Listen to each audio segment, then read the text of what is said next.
এবছর Kolkata international film ফেস্টিভ্যালে দেখানো হলো অঞ্জন দত্তের ছবি চালচিত্র এখন। মৃণাল সেনের সঙ্গে অঞ্জন দত্তর সম্পর্কের নেপথ্যে তৈরি হচ্ছে এই ছবির গল্প। কিংবদন্তি পরিচালক মৃণাল সেনের জন্ম শতবার্ষিকীতে তার প্রতি শ্রদ্ধা নিবেদন করে ছবিটি তৈরি করেছেন অঞ্জন দত্ত।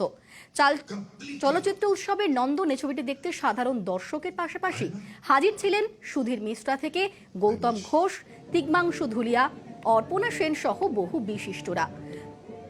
প্রত্যেকেই ভূয়সী প্রশংসা করেছেন ছবিটির।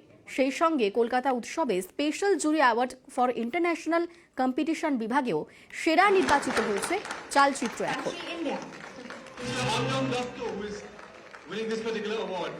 গতবর্ষে এই মৃণাল সেনকে সেলিব্রেট করা এবং কিছুদিন আগে শিকাগোতেও সেলিব্রেটেড হলো। আমি গেছিলাম আমার ছবিটা নিয়ে কথা বলতে, কিন্তু আমার ভাবতে ভালো লাগছে যে কলকাতাতে সেন্টিনারিটা পালন হচ্ছে এত বড় করে, সেটা আমার কাছে একটা খুব বড় গর্বের ব্যাপার। Beautiful. But very dynamic, brings back so many memories. Also revives you. He's very inspiring, no? It shows his love, affection, how he totally knew the man. Brilliant. Anjan মৃণালদার হাব ভাব ভঙ্গি এত ভালো এনেছে, রিয়েলি ভেরি কনভিন্সিং, বিশ্বাসযোগ্য, এবং ছবিটার মধ্যে একটা খুব প্রাণ রয়েছে, মানে অনুভূতি রয়েছে।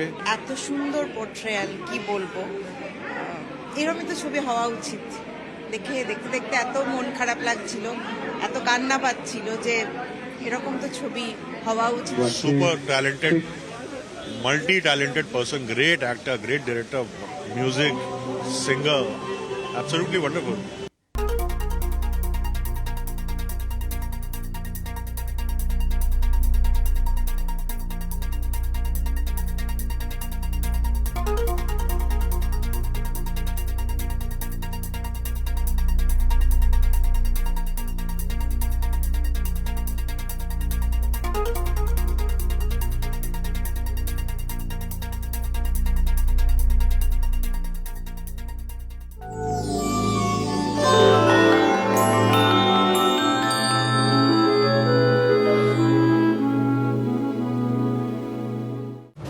এই হলো নিউজ 18 নেটওয়ার্ক।